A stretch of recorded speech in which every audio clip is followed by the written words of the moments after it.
حضرت زینب بنت حبش رضی اللہ تعالیٰ عنہ کے والد کا نام حبش بن ریاب تھا، جو کہ قبیلہ بن اسد کے چشم و چراغ تھے۔ آپ کی والدہ کا نام امیہ بنت حضرت عبد المطلب تھا، یعنی حضرت زینب بنت حجش نبی آخر الزمان سرور کائنات حضرت محمد صلی اللہ علیہ وآلہ وسلم کی پھوپھی جان بہن تھی۔ حضرت زینب اسد سے 10 سال پہلے حضور کریم صلی اللہ علیہ وآلہ وسلم کی پھوپھی امیہ بنت حضرت عبد المطلب کے گھر پیدا ہوئی۔ پیدائش پر آپ کا نام برہ رکھا گیا، لیکن جب آپ ایمان لے آئی تو نبی کریم صلی اللہ علیہ وآلہ وسلم نے آپ کا نام زینب رکھ دیا، اور آپ نے نبی کریم کے سایہ شفقت میں تعلیم و تربیت حاصل کی۔ حضرت زینب بنت حجش نہایت دیانتداری، پرہیزگاری، ریاست گوئی، صدقہ دینے والی اور اپنے عزیز و اقارب کا خیال رکھنے والی تھی۔ جب آپ نے جوان ہوئی تو نبی کریم صلی اللہ علیہ وآلہ وسلم نے آپ کا نکاح اپنے منہ بولے بیٹے حضرت زید رضی اللہ تعالیٰ عنہ سے طے فرما دیا۔ حضرت زید بن حارث کیونکہ غلام تھے جس کو نبی کریم صلی اللہ علیہ وآلہ وسلم نے آزاد کر کے اپنا منہ بولا بیٹا بنا لیا تھا، جس وجہ سے ان کو لوگ زید بن محمد کہا کر پکارتے تھے۔ حضرت زینب چونکہ خاندان بنو ہاشم سے تعلق رکھتی تھیں تو یہ ان کی شان کے خلاف تھا کہ وہ ایک غلام سے شادی کریں، اس لیے انہوں نے شروع میں اس رشتے سے انکار کیا۔ پھر اللہ پاک نے ایک آیت نازل فرمائی، کسی مومن مرد اور کسی مومن عورت کو یہ حق نہیں ہے کہ جب اللہ اور اس کا رسول صلی اللہ علیہ وآلہ وسلم کسی معاملے کا فیصلہ کر دے تو پھر اسے اپنے اس معاملے میں خود فیصلہ کرنے کا اختیار حاصل رہے، اور جو کوئی اللہ اور اس کے رسول صلی اللہ علیہ وآلہ وسلم کی نافرمانی کرے تو وہ صحیحاً گمراہی میں پڑ گیا۔ جب یہ آیت نازل ہوئی تو حضرت زینب بنت حجش نے فوراً حضور کو فیصلے کو مان لیا، اور اس طرح ان کا نکاح حضور کے منہ بولے بیٹے حضرت زید سے ہو گیا۔ اس شادی کے 1 سال بعد ہی حضرت زید اور حضرت زینب کے درمیان کی زندگی تناؤ کا شکار رہنے لگی۔ حضور کے منہ بولے بیٹے حضرت زید ایک دن حضور پاک صلی اللہ علیہ وآلہ وسلم کی خدمت میں حاضر ہوئے اور عرض کی، یا رسول اللہ، یہ نکاح اب مزید نہیں چل سکتا، ہم دونوں کی طبیعت بالکل جدا گانا ہے۔ حضور نے جب یہ سنا تو آپ بہت پریشان ہوئے۔ ایک طرف ان کا منہ بولا بیٹا اور دوسری طرف ان کی پھوپھی ذات بہن تھی۔ حضور پاک صلی اللہ علیہ وآلہ وسلم نے حضرت زید کو اس بات پر راضی کیا کہ کچھ عرصہ اور گزارے، ہو سکتا ہے آپ دونوں کا گزارا ہونا لگے۔ اس بات کو قرآن پاک میں اللہ یوں فرماتا ہے، اے رسول وہ وقت یاد کرو جب آپ اس شخص سے کہہ رہے تھے جس پر اللہ نے اور آپ نے احسان کیا تھا کہ اپنی بیوی کو اپنے پاس رہنے دے، اسے نہ چھوڑ اور اللہ سے ڈر۔ لیکن اللہ پاک کی رضا یہی تھی کہ حضرت زین اور حضرت زینب بنت حجش میں طلاق ہو گئی۔ اب حضور افسردہ ہو گئے، اس لیے سرور کائنات حضرت محمد صلی اللہ علیہ وآلہ وسلم نے یہ فیصلہ کیا کہ وہ اپنی طلاق یافتہ پھوپھی ذات سے نکاح فرما کر انہیں ازواج مطہرات میں شامل فرما لیں۔ لیکن آپ صلی اللہ علیہ وآلہ وسلم کو اس پریشانی اس بات کی تھی کہ عرب کا رواج تھا کہ منہ بولا بیٹا لے پال کے بیٹے کو اصلی بیٹا سمجھا جاتا تھا، اس لیے اس بیٹے کی بیوی سے ہرگز شادی نہیں کی جا سکتی تھی۔ اس پر اللہ پاک فرماتا ہے، اور آپ وہ بات اپنے دل میں چھپا رہے تھے جسے اللہ ظاہر کرنے والا تھا، اور آپ لوگوں سے ڈر رہے تھے اللہ اس بات کا زیادہ حقدار ہے کہ آپ اس سے ڈریں۔ خیر، حضور پاک صلی اللہ علیہ وآلہ وسلم نے حضرت زید کو حضرت زینب کے پاس اپنے رشتے کے لیے بھیج دیا۔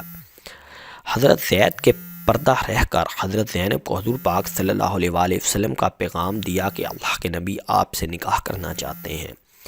حضرت زینب کے لیے یہ خوشی اور غمی کی بیک وقت خبر تھی۔ خوشی اس بات کی کہ ازواج مطہرات میں شامل ہونا دنیا کا سب سے بڑا اعزاز ہے، اور غم اس بات کا کہ میں حضور کے منہ بولے بیٹے زید کی طلاق یافتہ ہوں، پورے عرب میں یہ بات پھیل جائے گی۔ خیر، حضرت زینب حضرت زید سے فرمانے لگی، میں بغیر استخارے کے اس بات کا فیصلہ نہیں کرنا چاہتا۔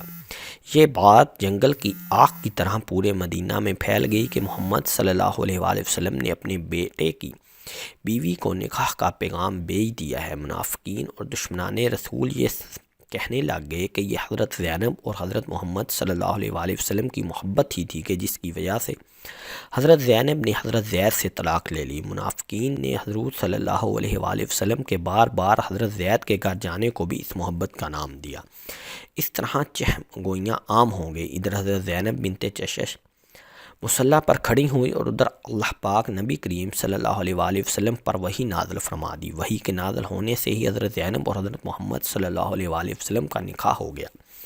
وحی کے الفاظ کچھ اس طرح ہیں: جب زید نے حضرت اس عورت سے اپنی حاجت پوری کر لی، اسے طلاق دے دی، تو ہم نے اس خاتون آپ صلی اللہ علیہ وآلہ وسلم کے نکاح میں دے دیا۔ حالانکہ اہل ایمان پر اپنا منہ بولے بیٹوں کی بیویوں سے نکاح کرنے کے معاملے میں کوئی تنگی نہ رہ جائے جب وہ ان سے اپنی حاجت پوری کر چکے ہوں، اور اللہ کا حکم تو بہرحال ہو کر رہتا ہے۔ اس آیت کے آنے کے بعد وہ حضور پاک صلی اللہ علیہ وآلہ وسلم حضرت زینب کے گھر گئے اور جا کر ان سے فرمایا کہ اللہ نے وحی فرمائی ہے کہ ہم دونوں کا نکاح ہو گیا ہے، یعنی نبی کریم صلی اللہ علیہ وآلہ وسلم کا زینب رضی اللہ تعالیٰ عنہ سے ازواجی تعلق بلا اذان اور بلا عقد اور بلا تقرر مہر اور اس کے بغیر کہ جس شے کو آپ صلی اللہ علیہ وآلہ وسلم کی امت کے حق میں قابل اعتبار سمجھا گیا ہے، قائم ہو گیا ہے۔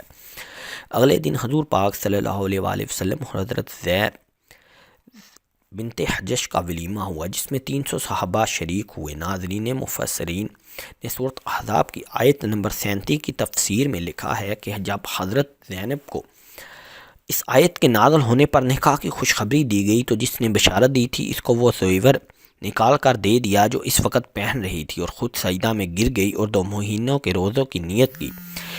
حضرت زینب کو اس بات پر بجا طور پر فخر تھا کہ سب بیویوں کا نکاح ان کے عزیز رشتہ داروں نے کیا، مگر حضرت زینب کا نکاح آسمان پر ہوا اور قرآن پاک میں نازل ہوا۔ اسی وجہ سے حضرت عائشہ رضی اللہ تعالیٰ عنہ فرماتی ہیں کہ ازواجہ مطہرات میں زینب بنت حجش ہی تھی جو رسول صلی اللہ علیہ وآلہ وسلم کی نگاہ میں عزت و مرتبہ میں میرا مقابلہ کرتی تھی۔ حضور کی اس شادی کی فضیلتیں یہ ہیں کہ اسلام نے مساوات کا درس دیا ہے، اس لیے آپ صلی اللہ علیہ وآلہ وسلم نے غلام کو آزاد فرمایا اور پھر ان کو منہ بولا بیٹا بنایا اور پھر انہیں اس پھوپھی ذات کی شادی بھی کروائی۔ اور جب حضور پاک صلی اللہ علیہ وآلہ وسلم کا نکاح حضرت زینب سے ہو گیا تو زمانہ جاہلیت کی اس رسم کا بھی خاتمہ ہو گیا کہ منہ بولا بیٹا اور لے پال کا بیٹا بھی اصلی بیٹے کا حقوق رکھتا ہے۔ حضور پاک صلی اللہ علیہ وآلہ وسلم نے اپنی ازواج سے فرمایا تھا کہ تم میں سب سے زیادہ پہلے مجھ سے وہ ملے گی جس کا ہاتھ لمبا ہوگا۔ چنانچہ نبی کریم صلی اللہ علیہ وآلہ وسلم نے اس دنیا سے پردہ فرمانے کے بعد ازواج مطہرات سے اپنے ہاتھ ناپاکی کر دی، لیکن ہاتھ کی اس لمبائی سے مراد حضور پاک صلی اللہ علیہ وآلہ وسلم کا اشارہ فیضی کی طرف تھا۔